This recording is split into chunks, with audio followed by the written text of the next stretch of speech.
Saudações a todos, sou Marcos Arino, Babalaô e Calvundá, e este é o canal do YouTube associado ao blog, o blog que tem textos mesmo, www.urumilá-fa.com.br. Quem acompanha o canal sabe que eu fiquei muitas semanas sem fazer vídeo, mas estou retomando. Daqui a pouquinho, quem continuar no vídeo eu explico, mas para quem quiser continuar no vídeo, neste vídeo eu vou responder a uma questão que já me colocaram e eu quero explicar para vocês o que é a questão de algumas pessoas que vão em jogos, principalmente jogos de búzio, né? E aí a pessoa diz assim, olha, existe uma disputa de orixá pelo seu ori, os dois orixás estão brigando por você, aí eu não consigo dizer nada para você do que está acontecendo na sua vida, porque tem essa disputa de orixá. Eu vou explicar aqui, bem detalhado, né? Detalhadamente, se existe isso, né? Se a gente quando nasce existe disputa de orixá por nós. Se aqui tem dois orixás disputando, a nossa cabeça fica dividida. Eu vou explicar sobre isso para vocês entenderem o que está errado nessa afirmação e por que está errado, tá bom? Então, quem quiser continuar com esse tema, continue, senão tem muitos vídeos no canal e você procura o próximo, ok?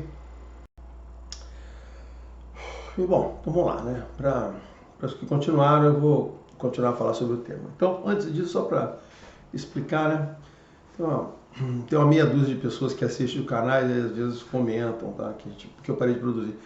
Aconteceu um momento de tempestade perfeita, né? Eu fui fazer uma atualização na câmera que eu gravo, mas não mexi no computador, fui querer melhorar o áudio e deu tudo errado, né? Ou seja, as coisas novas não combinaram com as antigas e eu tive que tentar, não dá certo, insistir, voltei para trás para desfazer, para fazer. Então, ainda não estou com tudo certinho. Aí eu tive que voltar ao ambiente das coisas anteriores, que eu já tinha desmontado, e para poder refazer.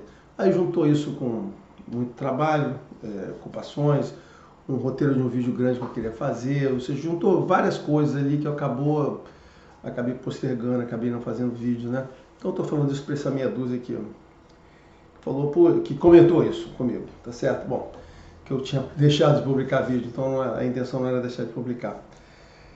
Apenas juntaram coisas. Bom, mas vamos lá.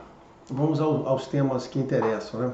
O tema que interessa hoje, que é o caso dessas questões de disputa, famosa disputa de ori, né? Eu acho que, assim, eu não sei se todos já passaram por isso, então primeiro eu vou dizer qual é a situação. Tem muita gente, né? Quem já sabe, mas quem não sabe não vai entender. Tem muita gente que às vezes, isso acontece muito em Búzios, não acontece em Fá não, né? E eu aqui vou voltar a abordar, explicar coisa da religião, né? Coisa das práticas, né?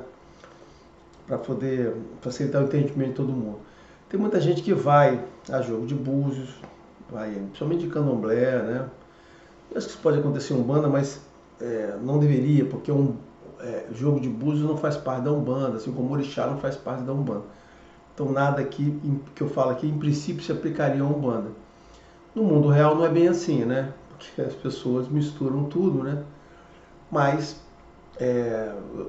falando pela ortodoxia, isso aqui é uma coisa que se aplica a candomblé. Poderia se aplicar a Ifá, porque tem muita gente que usa alguns conceitos aí trazidos, né? Mas a história é essa. A pessoa vai lá no jogo de búzios, ela vai jogar, aí o olhador de búzios, né? No orixá ou babalorixá, né?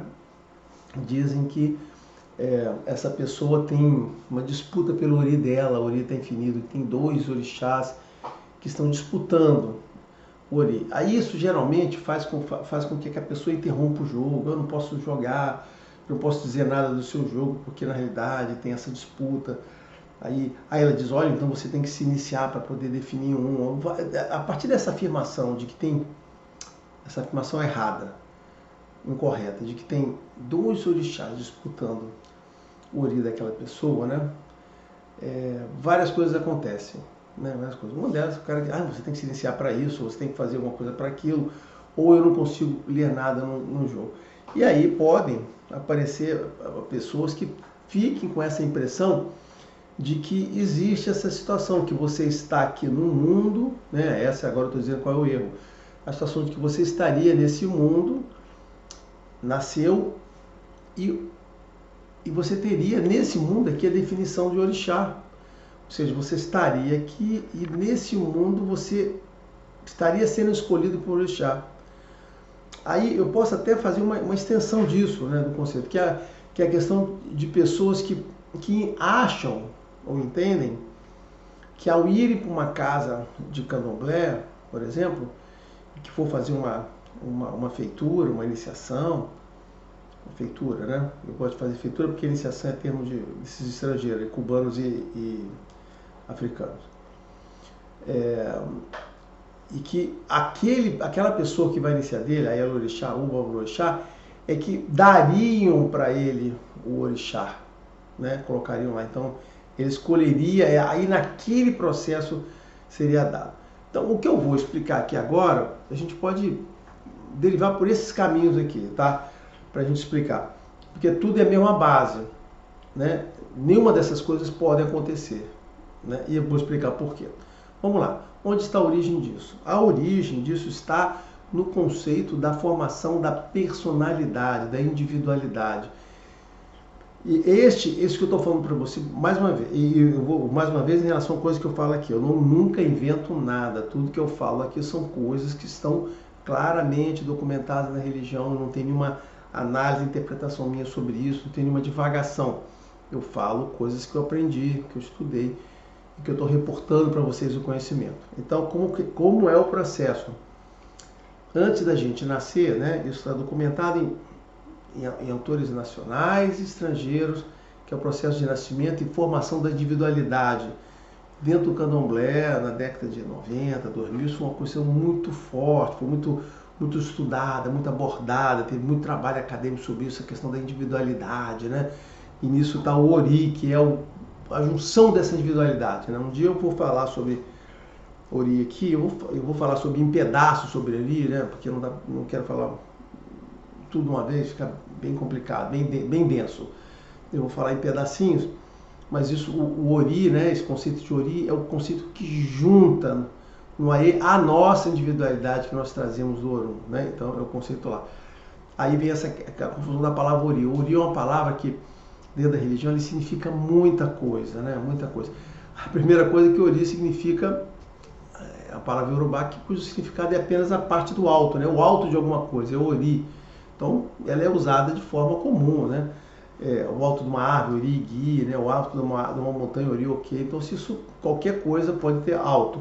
Na gente, o alto é a parte do alto e a cabeça. Aí, uma língua tão pop, um povozão simples, Ori, a cabeça passa a ter, chamar de Ori. Tá certo? Podia ser ter o alto da cabeça, né? O Ori do Ori, aqui.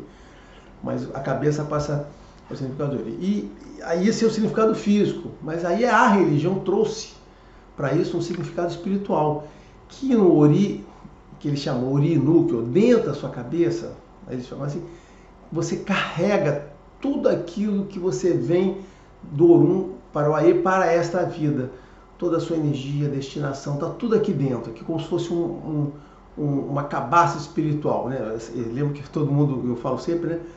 O pessoal gosta muito desse termo de expressão cabaça. Então a cabaça espiritual está aqui. Então Ori reúne isso, né? Então quando eu falar sobre Ori, vou explicar a questão desse ajuntamento aí, deste ano. Então a individualidade nasce aqui. E também é Ori o anjo da guarda, porque assim, a gente tem uma divindade pessoal, isso é um conceito muito importante. Existe nesta religião, isso é entendido plenamente pelo candomblé, uma divindade pessoal, que eu traduzo isso em português, claro, para todo mundo, como o anjo da guarda, né? Então, em português, claro, divindade pessoal é isso. Agora, dando uma contextualizada para vocês, né, terem um substantivo do que é isso aqui, o anjo da guarda, o velho conceito do anjo da guarda, todo mundo tem um anjo da guarda, pessoal, só seu, que também, que é o Inikedi, tem algumas pessoas em Yorubá chamam de Inikedi, e que normalmente chama-se de Ori também. Então, Ori, você vê, é uma palavra que tem vários significados, né? Vários significados. Ori físico, Ori nu, que é a parte interior que junta todos esses nossos destinos, a parte anterior da ancestralidade, a parte das outras vidas que voltam, tudo isso está concentrado, que o Axé, que o Lodumare nos deu para essa vida, está tudo aqui concentrado.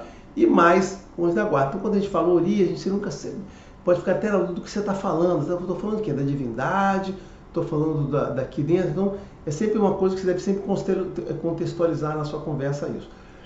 Então, é isso, tá? Então, questão. Bom, aí o que acontece, né? Eu falei porque é a formação da individualidade.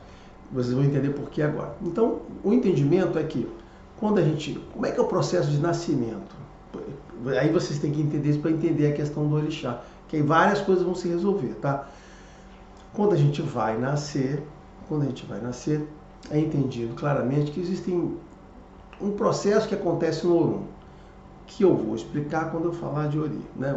Mas um dos pedaços desse processo é uma entrevista que a gente faz com o Olodumare.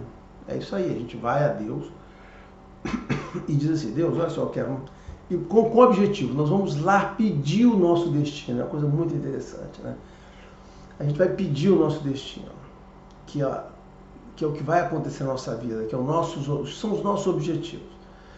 Aí acontecem várias coisas ali, mas quando a gente pede lá o nosso destino, uma das coisas importantes que ocorre é o Olodumare vai nos atender, tá certo? Ele vai nos atender, mas ele vai dar outras tarefas para a gente lá. Não vou falar sobre essa tarefa, porque essa tarefa fica na conversa de Ori. Mas quando a gente pede o nosso destino, em função do que a gente já foi, né, da nossa questão familiar, da nossa linhagem e de nossas vidas, a gente tem um ciclo de influência, um ciclo de influência próxima. Mas, em função do que a gente pede, o Olodumare vai dar os instrumentos para que a gente possa realizar esse destino. E um desses instrumentos é o axé, né? Essa energia que ele dá para aquilo ali, né? E esse destino, junto com aquele axé, aquelas virtudes do Olodumare, elas são aqui no Aie traduzidas para a gente através de um Odu, né? O Odu de nascimento. O Odu de nascimento é aquele que reflete aquilo que você recebeu de Olodumare. Ali tem uma história que a gente conta. E o Odu de nascimento é uma coisa que a gente só consegue determinar no Ikoshi Aie até o 8º dia de nascimento. Lembra disso? Já falei com um montão de gente, tem vídeos falando sobre isso aqui. Não, você nunca vai no Babalaô, ele vai dizer assim: vou tirar aqui o seu Odu de nascimento com o Pelé. Isso é mentira. Você nunca vai no Babalorixá, ele vai jogar de búzios e vai dizer: o seu Odu de nascimento é esse. Isso é mentira. Ele não pega a sua idade, faz uma continha com numerologia e dá o seu Odu de nascimento. Isso também é mentira. A única forma de determinar o Odu de nascimento é numa cerimônia chamada Ikoshi Aie. E Shenta-Aie tem 2 nomes para ela, que é feita no máximo até o 8º dia de nascimento. Depois disso não é mais possível. Feche a janela de determinar isso aí. Ponto, acabou. Tá certo? Então se determina. E o Odu de nascimento não é o que você recebeu. O Odu eu já expliquei. É o que reflete o que você recebeu. Você recebeu aquilo. O reflexo que a gente enxerga, o Babalô enxerga, é o Odu. O Odu é um desenho, tá certo? Bom, vamos lá. Mas como parte deste Odu, dessa composição, uma das coisas que você recebe é a designação de um orixá. Você lembra que você também recebe um anjo da guarda. Esse é seu anjo da guarda. Bom, esse é o mais importante aqui. Mas igualmente importante, você recebe quem? O seu orixá. Então, quando você nasce, por que você recebe o orixá? Aquele orixá ele pode estar ligado à sua história, à sua família, à sua oração anterior, pode, mais ou menos isso. Mas está principalmente ligado, na verdade, ele está principalmente ligado ao que você vai fazer, a pessoa que você escolheu ser e ao que você objetiva alcançar. Então, assim, alguma variação, mesmo que você tenha uma ligação familiar com algum orixá, que você já tem outras vidas com o orixá, naquele momento algumas variações você pode fazer, porque você diz o seguinte: não, esta vida eu quero ter esse objetivo, eu quero realizar isso, vim aqui com esta meta. E aí, aquele orixá é o que mais se ajusta a essa meta. Então, esse é um dos instrumentos, né, um instrumento importante que o Olodumare vai lhe dar. E não só um orixá, ele às vezes vai dar mais do que um. Ele dá um orixá, ele dá um segundo orixá, que é o Juntó. Né, eu vou falar daqui a pouco, então recebe. Então, tudo isso que você recebe, a nossa ligação com o orixá, ela surge neste momento, na hora que a gente pede essa coisa com o Olodumare. E o Olodumare vai dar os instrumentos. E o que são os instrumentos do Olodumare? A energia, o axé, essas coisas que a gente recebe lá para a vida. Existe um compromisso muito grande no Olodumare em que nós tenhamos sucesso na nossa vida, que a gente seja feliz, que a gente tenha as boas coisas do mundo. Então, assim, ninguém nasce para ser infeliz. Essa é outra coisa importante que é dessa religião. Ninguém nasce para ser infeliz. Ninguém nasce para ser uma pessoa má. Essas coisas acontecem. Então você nasce para ser o melhor possível. O Olodumare quer que você seja feliz, quer que você tenha conforto, quer que você atinja as melhores coisas do mundo. Claro que o que você vai atingir, como você vai depender da sua existência aqui. Nada é fácil. Existe uma labuta, existe uma meta, uma aventura a ser tratada aqui. E é isso que você vai ter que se desempenhar e desvencilhar. Mas o Olodumare está lhe dando os instrumentos para isso. Ele te dá as ferramentas. Te deu várias ferramentas, lembra? Eu já falei algumas aqui. O orixá é uma delas, porque o orixá é uma divindade coletiva, não é individual. A divindade individual é o ori, ela é só um para um. Um para um. Mas aí tem uma coletiva que é o orixá. Mas, como eu falei, o ajuste disso é feito baseado nas suas metas, nos seus objetivos, no seu, que a gente chama, no seu destino que você pré-traça lá. Mas, só lembrando aqui, eu não quero falar sobre essa questão do destino, não existe predestinação. Destino é, olha só, eu estou nascendo para ser tal coisa, para realizar tal coisa, para ter essa dificuldade, para ter esse tipo de desempenho. Você estabelece lá qual é o sentido da sua vida, o que você pretende realizar. E isso a gente chama de destino. Eu sempre procuro traduzir, às vezes, como objetivo. Eu não deixo de usar a palavra destino, porque a palavra destino faz parte da religião. Mas eu fico, às vezes, preocupado porque as pessoas, quando a gente fala em destino, elas entendem que minha vida está toda mapeada o que eu vou ser. Não, não é verdade. Existe um outro componente que é o livre-arbítrio. Você pode fazer o que você quiser da sua vida, de bom ou de ruim. Mas você estabeleceu objetivos, se você estabeleceu uma meta para a sua vida, essa meta é o seu destino, o que você gostaria de ser, que você gostaria de realizar. Entenderam? Que não é predestinação? É isso aí. O orixá se engloba nisso. O nosso entendimento aqui, no Brasil, no Candomblé, é que a gente tem uma composição, que você tem um orixá principal, e é este orixá principal que faz parte do seu ori. Assim, lembra? Ori e Nu, aquelas ferramentas espirituais que a gente recebe. O orixá principal vem e fará parte. Como é que ele fará parte? A explicação da religião é que você ganha dentro do seu ori alguns elementos que te ligam àquele orixá. Então, quando a gente nasce, a gente está ligado organicamente e espiritualmente a um orixá. Um orixá. Essa é a coisa mais importante para vocês entenderem. Todo mundo tem um orixá. Você é do orixá A, B. Você é de Oxalá, de Ansan, de Xangô, de Ogum. Você é deste orixá. Este é o seu orixá. Este é o seu orixá. Só que o nosso entendimento é que é coisa um pouco mais complexa. Os orixás têm variações. Aí tem lá os tipos de orixá com mais suavidade, mais agressividade, mais não sei o que, mais doçura, mais... Então, assim, aí entra a tal da qualidade, né, que influencia aqui. E vem um segundo orixá que acompanha você, que ajuda esse, porque às vezes a sua tarefa pode ser mais complexa, e que é o adjuntor, né? O adjuntor é o auxiliar.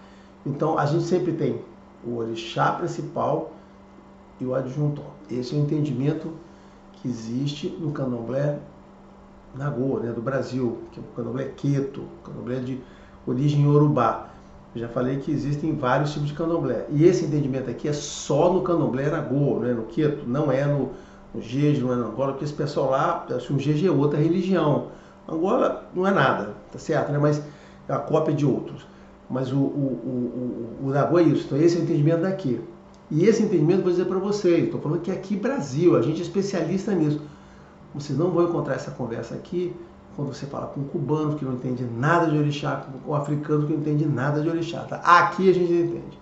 Então é isso aqui. Você tem o orixá que você nasce, você tem um orixá e o adjuntor. Só fazer uma coisa, eu falei mal dos africanos assim, como é que eles entendem? Claro que todo esse conhecimento que a gente tem aqui de orixá, a gente recebeu de africanos, de nigerianos, de yorubás.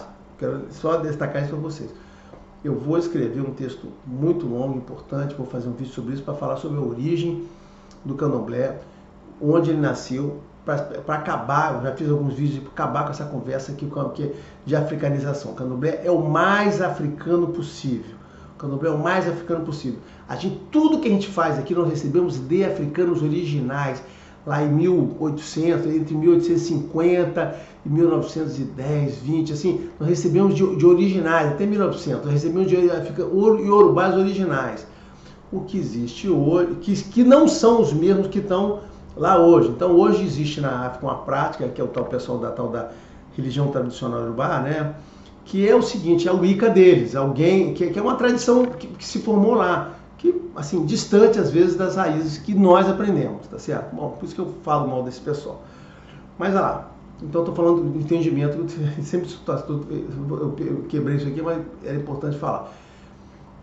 Que as pessoas podem dizer, ah, mas nunca ouvi, as pessoas não falaram isso pra mim. Ó, esse é o entendimento que eu tô falando aqui, é o entendimento do candomblé. É assim que funciona. Aí alguém pode perguntar, mas por que você acha que está certo? Porque, olha só, o candomblé, ele começou a ser organizado, estruturado em 1840, de fato o candomblé, né, porque o que tinha antes não era. Recebeu tudo isso dos africanos, vieram urubás originais aqui, famílias vieram para cá, passar as informações todas, e a gente tem aí, desde essa época até agora, quase, né, 100 e tantos anos aí talvez quase 150 anos aí de prática, tá certo? Então, é teoria e prática. Então, tudo isso que eu estou falando aqui é teoria, na verdade, elas são confirmadas pela prática, porque na prática a gente vê isso. Essa é a diferença na religião. Aqui não é teoria, eu não falo uma coisa que não vai acontecer. Tudo aquilo que eu falo aqui é porque no candomblé a gente diz que é assim na teoria e na prática também a coisa parece assim. Então a gente não tem essa dúvida. Então eu estou falando, aí você recebe, voltando a cair num galho aqui, né? Você recebe o seu orixá principal, o seu adjuntor, que é aquele que auxilia, porque é baseado nas suas metas. E às vezes você tem o que chama de enredo, que são um conjunto de orixás que representam coisas adicionais que ficam em torno de você. Esse enredo, que a gente chama de enredo no candomblé, que compõe esse conjunto, é variável. Tem pessoas que podem ter com um, com dois, ou não ter, tá certo? O que todo mundo tem, então isso aí é uma questão variável e muito específica ali do candomblé, que é o enredo que compõe esse grupo. O que é muito específico? Você tem um orixá, então todo mundo é de um orixá, só um. E tem o adjuntor também, que você está ali jogando. Então você está ligado ali a dois. E esses dois, é importante dizer, que não são masculino e feminino, não é pai e mãe. Também já contei essa história. Isso não é pai e mãe. Basicamente são dois, pode ser dois masculino, pode ser dois feminino, pode ser feminino masculino, masculino feminino, e não está ligado a, não, homem, o masculino na frente, o feminino é adjuntor. Não é verdade. Pode também ser ao contrário. Não tem essa regra, tem pessoas que criam regras que não existem, essa regra não existe. Então você recebe, então, bom, estou fazendo a composição dele. Isso aqui é parte do papo de individualidade. Quando eu falo de individualidade, eu vou repetir isso tudo aqui, tá certo, né? Mas por que é importante dizer? Que lá nesse momento do Olodumare deu isso. Então, agora eu vou chegar. Depois de feita essa explicação, né, que eu quase me perdi explicando mais com mais detalhe aqui, a gente vem e nasce. Então, quando nós nascemos, o que acontece? Nós já temos a designação de orixá. E ela fez parte do nosso ori, fez parte da nossa composição de pessoa. Nós temos ali ligação basilar com cada orixá, seja com o orixá e o conjuntor. Então não existe participação nenhuma, a primeira coisa que eu falo, não existe participação nenhuma da Yalorixá ou do Babalorixá no sentido de lidar um orixá. Não é o processo de feitura de iniciação que vão colocar você um orixá, vai te dar um orixá. Você já tem orixá. O processo de feitura, eu já expliquei isso, é como se fosse uma semente de mostarda, né? Alguém já viu a semente de mostarda? Tem um milímetrozinho, aquilo cresce e vira uma árvore, está dentro de você. O processo de feitura é um processo que desperta aquilo ali em você, que abre você para aquilo e você diz, agora eu quero fazer esse sacerdócio, eu quero ser esse instrumento do orixá, eu quero ter essa ligação ativa para que o orixá trabalhe através de mim. Tá certo? Depois eu vou falar sobre essa coisa de iniciação, que tem gente que acha que ao fazer iniciação, ela vai para frente da fila e aí o orixá vai ajudar ela mais do que o outro. Isso é uma mentira, não é verdade. Se alguém fala isso para você, está mentindo para você. Vou fazer a afirmação já agora. Quando você faz uma iniciação, algum orixá, você não vai para frente da fila dos atendimentos, dos favores daquele orixá, você vai para o final da fila. Porque a feitura te transforma num sacerdote, você é um instrumento daquele orixá ajudar outras pessoas. As outras pessoas vão para o final, você vai para o final, porque você está ali sendo o sacerdote, você é a pessoa que ajuda. Então, te iniciar em alguma coisa, de fazer uma feitura em alguma coisa, não vai te fazer mais feliz, não vai te fazer mais próximo, não vai fazer mais nada. Vai te fazer instrumento para que aquele orixá possa atuar no Aie e ajudar pessoas que estão aqui. Essa é outra conversa, deve ter vídeo que eu já falei sobre esse assunto aqui. Mas então, voltando ao ponto aqui, retomando a parte que eu falei, que é importante. Então, quando a gente nasce, nós já temos orixá. E ninguém planta esse orixá na gente. Nós já temos, aqui faz parte da gente, está aqui. Orixá Juntor. Então, aquela primeira parte é, cara, se você está achando que você precisa de um orixá para botar o orixá em você, você está enganado. Você já tem orixá. Você já é ligado ao seu orixá. Você não precisa de mais ninguém. Então essa é a primeira parte. A outra coisa é, baseado nessa explicação, não existe nenhum sentido em você ir no jogo e falar, e a pessoa falar, existe uma disputa de orixá pelo seu ori. Isso também é uma mentira. Não tem disputa de ori nenhum. Por quê? Porque você já nasceu daquela maneira. O que acontece ali é que aquela pessoa não está conseguindo saber informações sobre você. Isso acontece muito, né? Por quê? Tem muito jogador de búzio, olhador de búzio, que na verdade não joga búzio, não olha búzio nenhum. Existe um processo de mediunidade. É um processo de vidência, de clarividência, aurividência, que ele está ali, e aí tem espíritos ali, né? Espíritos do Aie. Espíritos do Aie, não é espírito do Orum, não. Você acha que o cara está falando com orixá? Não, não está falando com orixá nada. Que falam aqui no vidinho dele, né? Esses espíritos aqui, né? Como se fosse espírito de Umbanda, falam no vídeo dele. Aí quando você chega lá, você tem uma determinada proteção, que as informações suas não são abertas para ele, porque isso é uma coisa importante, né? A gente tem proteção espiritual. Você pode estar indo consultar uma pessoa que não é uma pessoa confiável. Você pode estar indo consultar uma pessoa sobre um assunto que o seu ori, né, seu anjo da guarda, seu orixá, não quer que você vá fazer perguntas sobre esse assunto. Ou não vai fazer perguntas para aquela pessoa lhe ajudar. Entenderam? Então, assim, vocês podem estar numa situação na qual não é para ser dito nada para você, ou porque aquela pessoa não presta para dizer essas coisas para você. Aí ele vai falar, tem uma disputa de orixá pelo seu ori, e eu não consigo saber, ele não define, temos que primeiro resolver isso. Isso é uma bobagem. A vidência dele, porque eu já falei, 99,99% desse pessoal que olha búzios é vidência. Aquilo que cai lá não significa nada. Ele olha assim, ele olha ali os búzios caídos, tá, aqui, fica esperando. Quando isso não fala no ouvido dele lá, quando ele não tem as vidências, né, ele fica assim, o que eu vou falar para essa pessoa, o que eu vou falar? Isso às vezes pode ser culpa dele mesmo, que não se preparou, que fez coisas incorretas, ele não está pronto para fazer aquele processo de olhar. Ou, como eu falei, outra hipótese é a sua espiritualidade, seu orixá, o ori, não deixam ele saber de nada. Aí ele vem com essa pérola, né, de que existe uma disputa pelo seu ori. Isso é bobagem. Se você também for alguém, tá assim porque Ogum e Yansan estão brigando por você, já cansei de ouvir isso. Olha só, bobagem, não tem essa história. Aí você fala, não, mas o Ajuntó pode estar brigando com o negócio. Não pode ter discussão aqui, não tem briga de orixá. Primeiro que orixá é divindade, ele fica brigando por mesquinharias. Por quê? Porque você nasce com o orixá fazendo parte de você. Você é parte dele, ele é parte de você, essa coisa inseparável. Não tem como o outro tomar o lugar daquele que você nasceu para aquilo. Entendeu? Então não existe essa hipótese de ter briga. O seu orixá é o seu orixá, o seu ajuntó é o seu ajuntó, o seu grupo que compõe o enredo é o grupo que compõe o enredo. Isso não vai ser separado nunca. O que acontece é pessoas que não sabem o que falar, que não têm informação, que não estão entendendo o que está vendo, falando esse tipo de bobagem, dizendo que uma outra bobagem, a pessoa, você veio com 2 oris. Isso é outra bobagem, gente. Isso é uma completa imbecilidade. Ninguém vem com 2 oris, você só vem com um. Tudo é composto junto e você vem com um ori. Você não vem com 2 ori. Entendeu? Assim como você não vem com 2. Essa pessoa tem 2 orixás, já expliquei, não tem 2 orixás. Essa composição. E não é colocada aqui. Então, você já nasce com ela. Então, assim, eu lamento decepcionar as pessoas que, eu vou no orixá, na pessoa tal, que ela vai me colocar no orixá tal.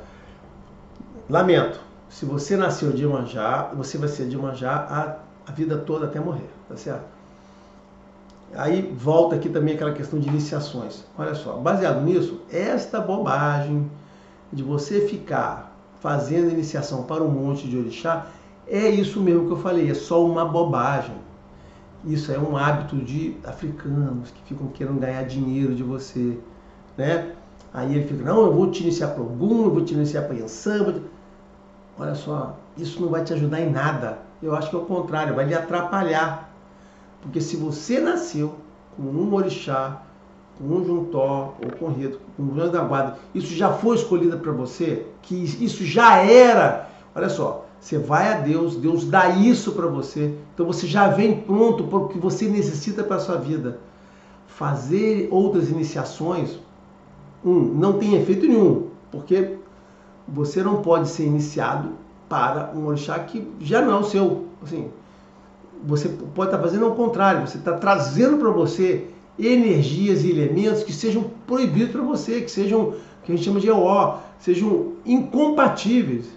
Então, faz de conta que você seja de Oxalá e a pessoa, eu vou lhe iniciar para algum. Olha só, pode ser que você esteja trazendo coisas que vão lhe enfraquecer, elementos, energias, e principalmente isso, né? E transferência de energias que vão lhe prejudicar a sua energia principal, os seus elementos principais que estão ligados ali, por exemplo, a Oxalá.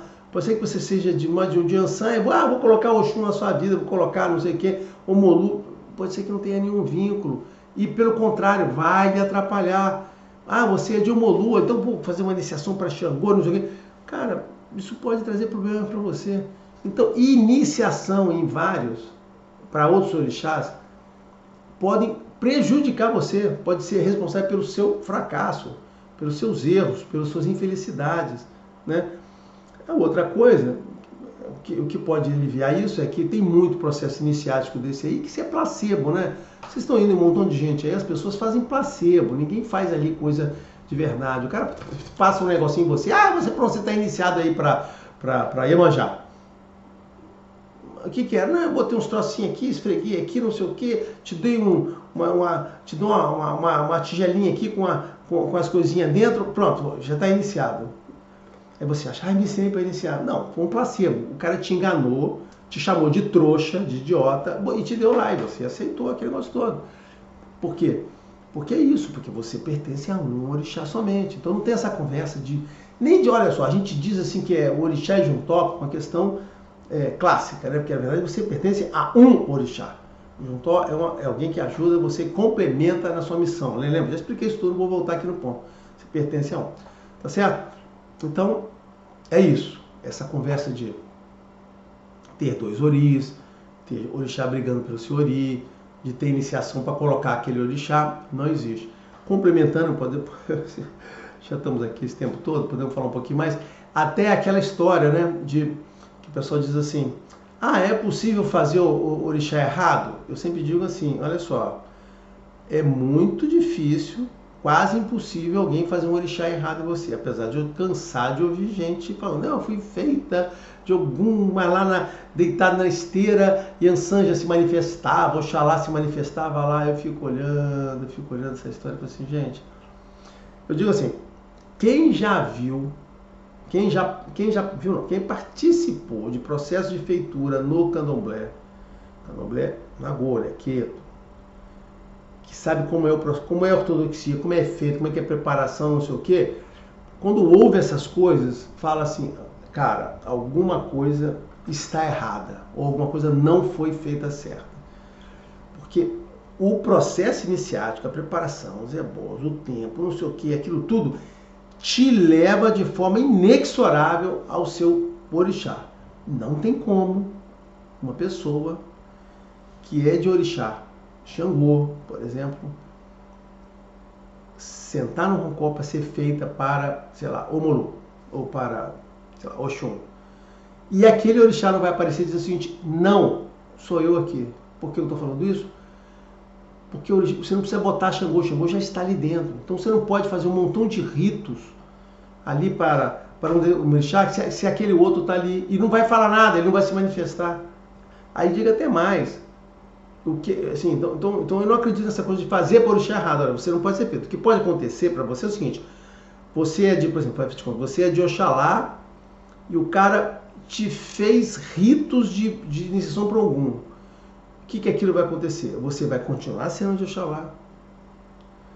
E aquilo tudo que ele colocou pode trazer problemas e prejuízos para você e você passar a ter dificuldades maiores porque você perdeu o axé, tirou a energia, não sei o que, dependendo de quando foi feito. Entendeu? Porque as energias, os orixás são diferentes, as energias de cada um são distintas um do outro. Existem coisas que dão força para Xangô, que dão força para Oxalá, que dão força para te ajudar, e tem outras coisas que tiram, que são proibições, né? São coisas que enfraquecem. Então você pode ter recebido naquele momento um monte de energia que, ao contrário, te enfraquece. É por isso que pessoas saem, às vezes, de feitura e a vida dele não anda, as coisas saem do trilho. Assim, por quê? Porque a pessoa recebeu coisas que não deveria ter recebido.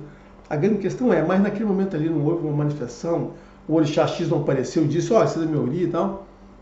Como é isso, né? Porque eu também, como eu convivi com a mulher há muito tempo, já vi muita história, né?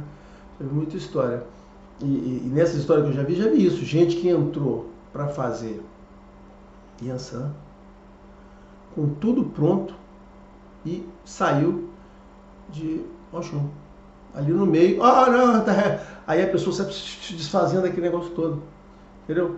Então, eu já vi isso. Assim como já vi essas histórias de orixá que levanta ali e isso, mas esse processo aí, o próprio sacerdote lá, opa, tem uma coisa errada, ele vai fazendo correções. Você entra para uma coisa e você sai, ali no processo você descobre. E tem também aquela hora em que está fazendo alguma coisa e o orixá aparece, não sou isso não, sou daquilo. Não vai fazer aquilo ali, que muda tudo. E aí o cara não sabe o que está acontecendo, né? Entendeu? As coisas de feitura são muito naturais. Mas essa era a conversa, eu queria explicar para vocês isso porque onde está o fundamento dessa explicação? Né? Quando eu digo que você não pode ter dois oris, quando eu digo que você não pode ter disputas de orixá por você, que você não pode e não deve ser iniciado por um monte de orixá, é por causa disso que eu expliquei para vocês, do que você recebe, você compôs. Então, voltando a essa parte, vou falar agora a parte das muitas iniciações, por quê? Isto é uma prática de cubanos e de africanos dessa religião tradicional urubá, né? A RTY ou YTR. Né? Então, assim, o que eu falo? Esse pessoal da RTY e esses cubanos, eles não manjam nada de orixá, tá certo? Não manjam nada. Aliás, mandam de orixá do jeito deles. Manjam nada. O que eles fazem é um processo diferente. Então, o entendimento da religião é esse, tá certo? Então, aí o cara sai para você, eu vou te fazer um monte de iniciações. Olha só, eu vou repetir o que eu já falei. Rafimão, duas coisas podem acontecer. Aquilo ser só placebo e aquilo te trazer prejuízo. É só isso. Avalie bem isso antes de sair. Não, eu vou me iniciar. Negócio de orixá, energia, supernatural, não é divisa, não é. Tem um nome que eles dão para isso aqui, o pessoal da aviação dá, né? Beringuelas, né? Sei lá. Não é aquelas divisinhas que você fica botando aqui na roupa, adesivo que você coloca. Eu sou do fulano, né? Não é bottom, né? Se eu vou botar bottom aqui, agora eu sou do ciclano, agora eu sou do beltrano, né? Você não bota bottom aqui, tá certo? Não é isso. Essas coisas não podem ser coladas na sua blusa como se fosse adesivo, na sua roupinha que você vai vestir. Se aquilo for feito de verdade, assim, eu estou tirando a parte do placebo. Se aquilo for feito de verdade, você está trazendo o pior para a sua vida, tá certo? Perda de axé, prejuízo, outra coisa atrapalhando, assim, tudo de ruim. Então, assim, não faça. A religião, né, ensina pra gente, como ensinou o professor Candomblé, o que é o correto, o que é o certo, qual é o melhor rumo para você poder ter. E esse rumo é aquele que você pode, se você seguir essa estrada aqui você vai ter sucesso. Isso é a diferença entre o que a gente chama de quando você segue a ortodoxia na religião. Quando você segue a ortodoxia, o conhecimento original, o conhecimento que foi passado, e você não inventa novidades, você não inventa neologismo aí com coisas novas. O que acontece? Se você seguir a religião tradicional da forma como é feito, conforme como ensinado, basicamente, a religião tradicional de um candomblé tradicional, como ensinado, como aprendido, feito da forma correta, você tem um caminho seguro para você lidar com energias do supernatural sem que isso te traga problemas. Lembra isso? Nós estamos no mundo natural. Aqui, e esse mundo a gente consegue dominar as coisas com tranquilidade. Mas existem também um mundo supernatural, que são essas energias que rondam aqui a gente no air. Lidar com o supernatural é uma coisa que envolve risco, envolve problemas. O que a religião faz é nos ensinar a lidar com o supernatural, de modo que através do supernatural a gente possa nos ligar a Deus e ao supernatural e ao mundo espiritual superior, o Orum. Eu já expliquei isso em vários vídeos meus. Se você não viu, veja aí que você vai achar essa explicação. Orum. Então ela explica isso. Então a religião é um caminho seguro, são os conhecimentos seguros para que você lide com esse supernatural da forma mais simples e segura possível, para que você possa, através desse supernatural, se ligar com as bênçãos de Deus, receber o que você precisa, se comunicar, receber informações e bênçãos para você poder conduzir bem a sua vida. Mas esse supernatural é mais flexível, tem mais formas de usar ele. Essas formas de usar ele, algumas delas podem dar mais energia, dar mais força, mas também podem trazer mais problemas, trazer mais prejuízo, ter mais consequências. A religião sempre, quando ela é feita com a ortodoxia, fazendo o que é certo, sem invenções, sem inovações, eu aprendi desse jeito, mas eu botei umas coisinhas aqui que eu vi do outro lado fazer, aí eu botei umas melhorias, olha só. Quem faz aquilo que aprendeu, que está certo, que já foi testado, ele está no caminho seguro. Aquela que começa a inovar, começa a copiar, colar, eu vi uma bola fazendo, então eu adicionei umas funções aqui, esquece, tem que fazer como você quer. Quem segue isso está no caminho, no trilho seguro, ele está no trilho seguro do sucesso, que vai ser, e as coisas vão acontecer no tempo adequado, com seu conhecimento, com tudo, tá certo? Aqui tá, o sol já está atrapalhando, vou tentar mudar a posição da cabeça aqui, caraca, vamos tentar ver aqui, dureza aqui, né? Vamos lá, já vou encerrar. Então é isso aí. Agora, as pessoas que fogem desse caminho estão com risco, porque elas estão mexendo com o supernatural, que tem muito mais poderes, muito mais energia aqui, negócio, mas que o uso fora desse trilho aqui traz risco para você. Eu não estou afirmando que não traga benefício também. Pode ser que traga. Mas quando você quando você sai fora desse trilho que a religião dá, você também corre riscos. Aí você tem que saber se você está a fim de correr aqueles riscos, trazer prejuízo. Entendeu? É isso. Essa é a segurança que a religião dá. Tá bom? Então, era essa a conversa. Espero que tenha sido útil. Espero que tenha gostado. Quem tiver dúvidas pode perguntar. Se eu vejo comentários, se der, eu respondo o mais breve possível. Tá bom? Abraço a todos.